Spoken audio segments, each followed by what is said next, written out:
Student, तो आज हम लोग बात कर रहे हैं कुछ और भी इम्पोर्टेंट कॉन्सेप्ट पर बेस्ड क्वेश्चन का जो है हम लोग कुछ चर्चा कर रहे हैं। जैसे प्रीवियस लेक्चर में भी कुछ हम लोग क्वेश्चन देखे थे, रेजोनेंस का कॉन्सेप्ट हम लोग लिए थे। आज भी कुछ इसी तरह का प्रॉब्लम है और इस प्रॉब्लम पर जो है सो हम लोग कॉन्सेप्ट देखेंगे और देखेंगे कि किस तरह से यह प्रॉब्लम को जो है सो सोल्व किया जा सकता है। इसमें जो है सो डायपोल मोमेंट का क्वेश्चन है और डायपोल मोमेंट का क्वेश्चन तो ऐसे भी हम लोग जनरली हम लोग बनाते ही हैं, लेकिन जो है सो ये डायपोल मोमेंट थोड़ा सा अलग तरह का है और इस डायपोल मोमेंट के साथ कुछ और भी कॉन्सेप्ट है। क्योंकि मैंने पहले भी बताया था कि जितना भी नीट और जेई का क्वेश्चन मैं दे रहा हूँ, जेई नीट सक्सेस क्वेश्चन में दे रहा हूँ, इसमें कुछ न कुछ अजीब तरह का कॉन्सेप्ट है। मतलब कहने का मतलब कि कॉन्सेप्ट से भरा हुआ क्वेश्चन है और कॉन्सेप्ट से भरा हुआ क्वेश्चन को यदि आप सोल्व करते हैं, इसका मतलब है कि आप जो है पॉजिटिव डायरेक्शन में जा रहे हैं, आप अपने रिजल्ट के पॉजिटिव डायरेक्शन में जा रहे हैं। इसीलिए कहा भी गया है कि कॉन्सेप्ट की चाहत तो हर लोगों में होती है। कॉन्सेप्ट की चाहत तो हर लोगों यानी हर स्टूडेंट में ही होती है, लेकिन कॉन्सेप्ट के द्वारा प्रॉब्लम के सॉल्यूशन तक पहुंचना शायद बहुत ही कम स्टूडेंटों में होती है। जो स्टूडेंट में प्रॉब्लम को कॉन्सेप्ट के द्वारा सॉल्यूशन तक पहुंचने की क्षमता होती है, उस स्टूडेंट का रिजल्ट निश्चित होता है। क्योंकि अभी के दौर में देखा जा रहा है कि जो भी प्रॉब्लम दिया जा रहा है, जितने भी प्रॉब्लम नीट और जेई में आता है, वो सभी का सभी कॉन्सेप्ट बेस्ड प्रॉब्लम होता है, एप्लीकेशन बेस्ड प्रॉब्लम होता है। मतलब अदर चैप्टर का कॉन्सेप्ट अदर चैप्टर में यूज किया हुआ होता है। इसीलिए हमेशा मैं यही सलाह दूंगा कि आप अपने प्रॉब्लम को जो है सो कॉन्सेप्ट और एप्लीकेशन पर तोड़े। तो इसके लिए देखिए कि यहां से जो कहता है कि which of the following will show dipole moment.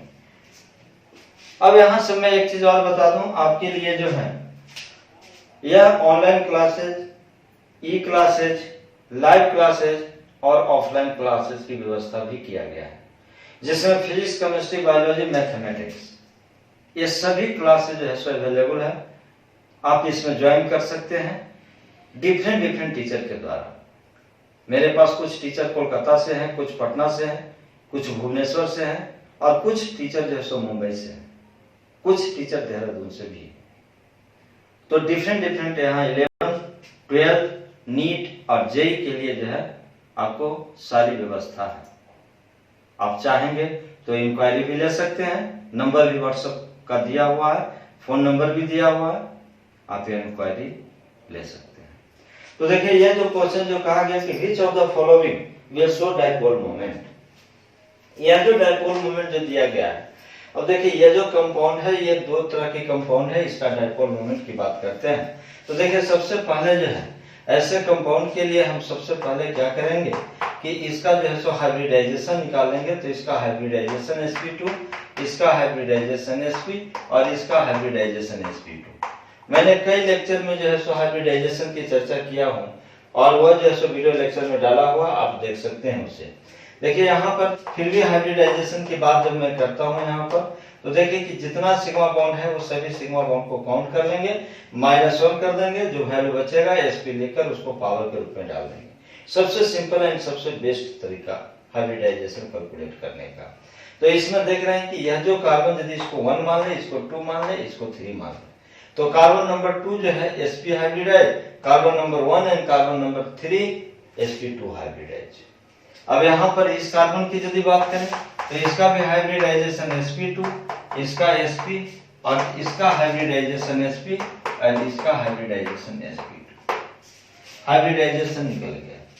अब यहाँ पर देख रहे हैं कि यह जो कार्बन जो है मिडिल कार्बन, कार्बन नंबर 2 यानी C2, यह जो है इस दोनों कार्बन के साथ यह एक प्लेन में नहीं है।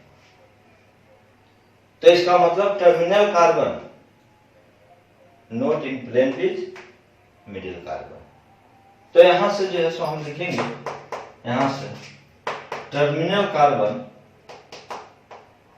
Terminal carbon atom are not in plane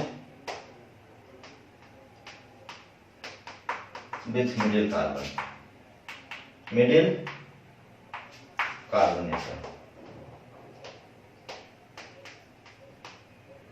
middle carbon atom. So इसका रिजल्टेंट डाइपोल मोमेंट का वैल्यू कुछ ना कुछ होगा, तो यहां से लिख सकते हैं so net resultant dipole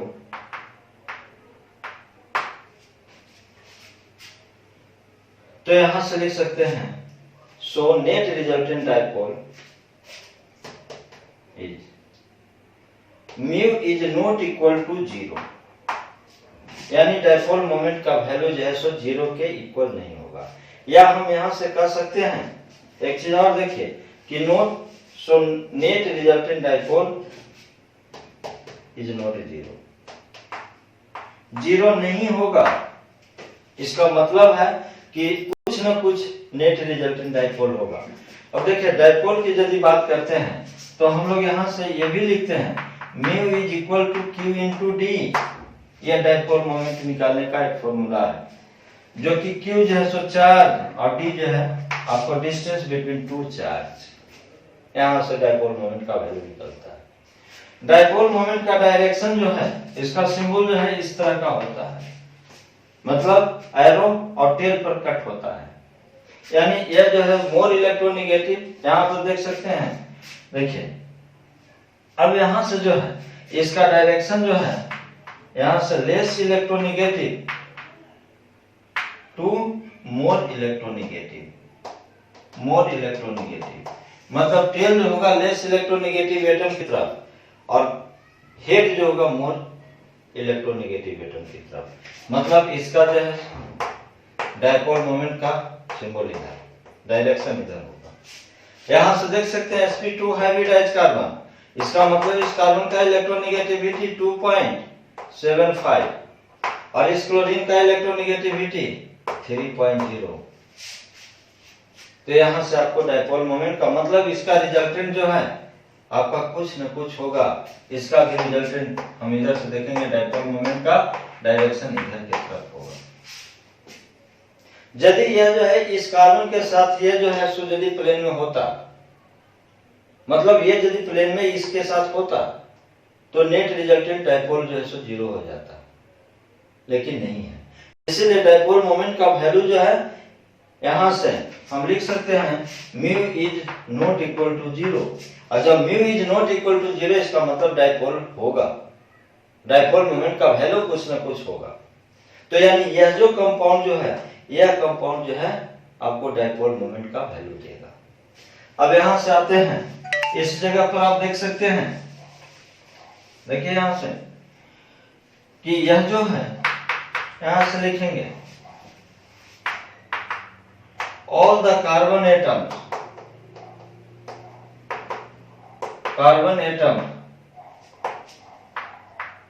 are in same plane. जब सेम प्लेन में होगा इसका मतलब हम यहां से कह सकते हैं कि यह जो है नेट रिजल्टेंट इसका जो है 0 होगा। मतलब यहां से कह सकते हैं so net resultant dipole is cancel. यहां पर जो है सो यानी लिख सकते हैं mu is equal to 0, mu का वैल्यू 0 होगा। जब म्यू का वैल्यू होगा 0 इसका मतलब है कि डाइपोल मोमेंट जो है सो इसमें 0 और इसमें डाइपोल मोमेंट कुछ न कुछ होगा। यह जो सो सिंपल कॉन्सेप्ट था डाइपोल मोमेंट को कैलकुलेट करने का।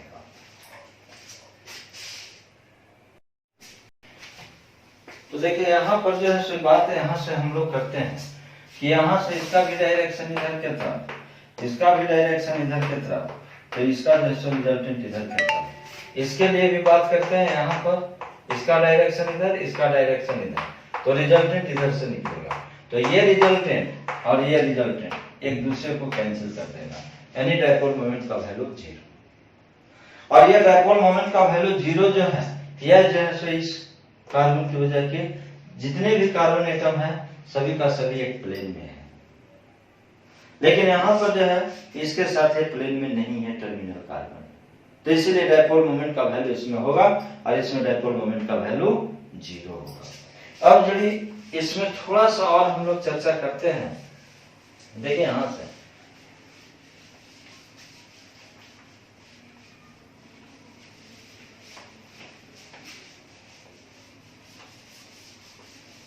आपको यहां से देखिए कि इस केस में हम लोग लिख सकते हैं odd number, sorry even number, देखिए तो 1 2 even number,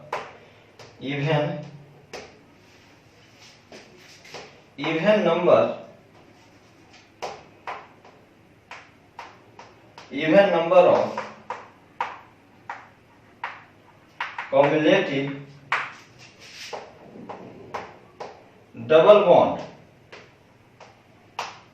cumulative double bonds with all same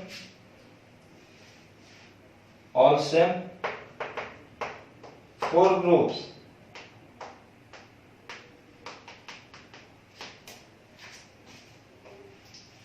will show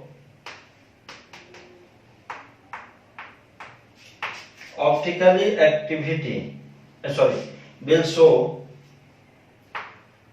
dipole moment। इस केस में देखेंगे odd number of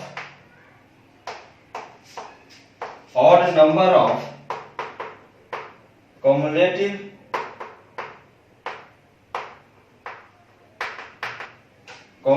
double bond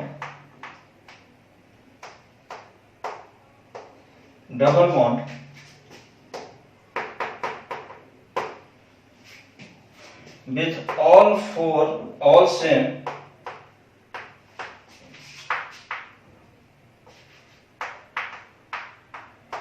4 groups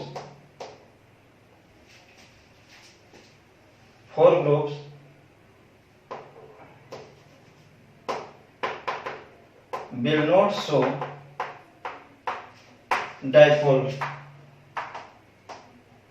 dipole moment।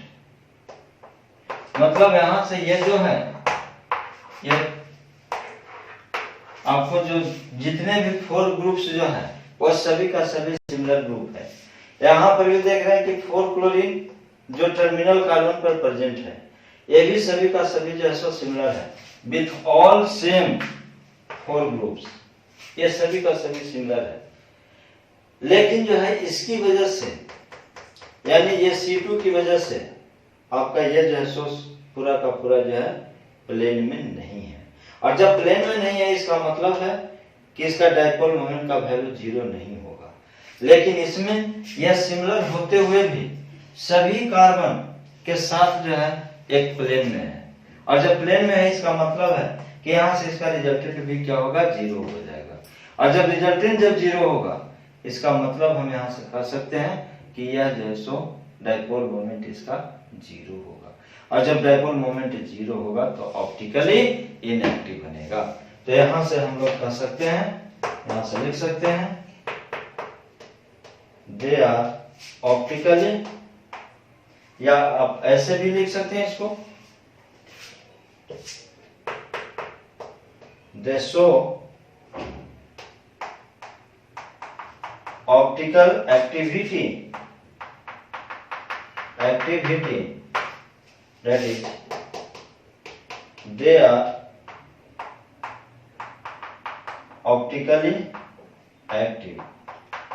यानी ये जो कंपाउंड जो है ये कंपाउंड ऑप्टिकली एक्टिव है।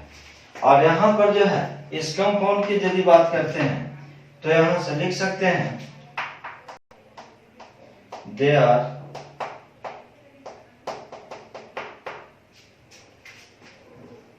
या यहां से लिख सकते हैं दे डू नॉट शो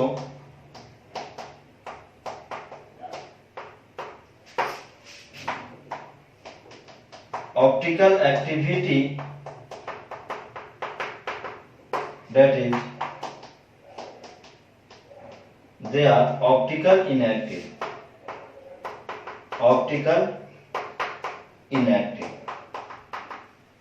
तो यहां से आप जो है सो इस बात को देख सकते हैं कि यह जो कंपाउंड जो है, मतलब अब देखिए कॉम्युलेटिव का मतलब क्या होता है। तो कॉम्युलेटिव का मतलब होता है कि जब एक से अधिक डबल बॉन्ड जब एडजेसेंट कार्बन पर जब प्रेजेंट होगा तो उसको कॉम्युलेटिव बोलते हैं। यानी यदि दो डबल बॉन्ड है और दोनों डबल बॉन्ड एक दूसरे के पास हो, एडजेसेंट कार्बन पर हो, तो उसको कॉम्युलेटिव डाइईन बोलते हैं। लेकिन यदि वही दोनों डबल बॉन्ड अल्टरनेट पोजीशन पर हो तो उसको कंजुगेटेड डाइईन बोलते हैं। और जब वह जो है सो कंजुगेटेड को भी फुलफिल नहीं करता है तब वैसे स्थिति में आइसोलेटेड डाइईन कहलाता है। यानी कि यह जो आपको डाइईन का जो कॉन्सेप्ट है, 2 3 होगा ट्राइन, 4 होगा टेट्राइन। तो मतलब जब एक से ज्यादा डबल बॉन्ड जब होता है, चाहे वो ऑड नंबर में हो चाहे वो इवन नंबर में हो, ठीक है, उसको जो है हम लोग डिवाइड करते हैं 3 टाइप्स में, कॉम्युलेटिव या फिर जो है सो उसको हम कंजुगेटेड या आइसोलेटेड, 3 पार्ट में उसको डिवाइड करते हैं। तो यहां से जो है देखिए यहाँ पर डबल बॉन्ड है, 2 डबल बॉन्ड, और ये दोनों डबल बॉन्ड एडजेसेंट कार्बन पर है, कार्बन नंबर 1 पर, कार्बन नंबर 2 पर।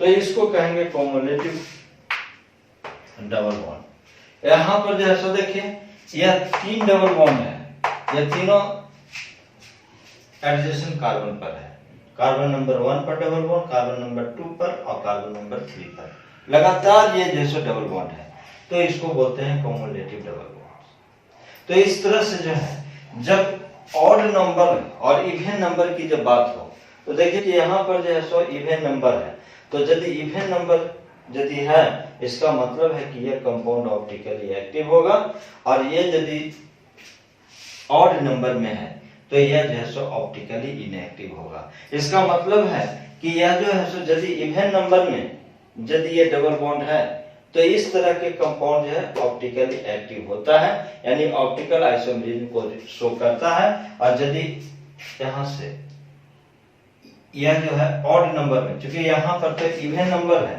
और इवन नंबर में जब होगा तो ऑप्टिकली एक्टिव, और यदि ऑड नंबर में डबल बॉन्ड होगा इसका मतलब है कि यह जो है सो आपको ऑप्टिकली इनएक्टिव होगा। तो थोड़ा सा ये भी कॉन्सेप्ट आप ध्यान में रखेंगे कि ऑड और इवन का कॉन्सेप्ट है, जो कम्युलेटिव डबल बॉन्ड हो तो यदि इवन नंबर में यदि डबल बॉन्ड है, यानी इवन नंबर में कम्युलेटिव डबल बॉन्ड है तो वह ऑप्टिकली एक्टिव होगा। और यदि ऑड नंबर में यदि कम्युलेटिव डबल बॉन्ड है तो ऐसे स्थिति में वह कंपाउंड जो है ऑप्टिकली इनएक्टिव होगा, यानी ऑप्टिकल आइसोमरिज्म को शो नहीं कर पाएगा। तो इस तरह से यहाँ पर जो है आपको एक तो जो है सो आपका प्लेन के बारे में आपसे पूछ रहा है कि प्लेनर होगा कि नहीं, और दूसरी कॉन्सेप्ट आपको यहाँ से ये कह रहा है कि डाइपोल होगा कि नहीं, और तीसरी कॉन्सेप्ट आपको यहाँ से ये कह रहा है कि इसमें जो है सो कौन ऑप्टिकली एक्टिव होगा और कौन ऑप्टिकली इनएक्टिव होगा। और चौथी कॉन्सेप्ट इसमें आपसे हाइब्रिडाइजेशन का भी कॉन्सेप्ट आपसे पूछ रहा है। मतलब इस क्वेश्चन में आपको 4 कॉन्सेप्ट जो है आपको दे रहा है, इसीलिए यह जो है सो कॉन्सेप्ट वाले क्वेश्चन है। इस कॉन्सेप्ट पर जो है सो ध्यान रखेंगे, और इस तरह के क्वेश्चन जब आएगा तो आप आसानी से इस तरह के क्वेश्चन को सोल्व कर सकते हैं। तो इसके बाद फिर हम लोग मिलते हैं नेक्स्ट वीडियो में, और इसी तरह का कुछ और भी इंपॉर्टेंट कॉन्सेप्ट लेकर जेईई और नीट के लिए।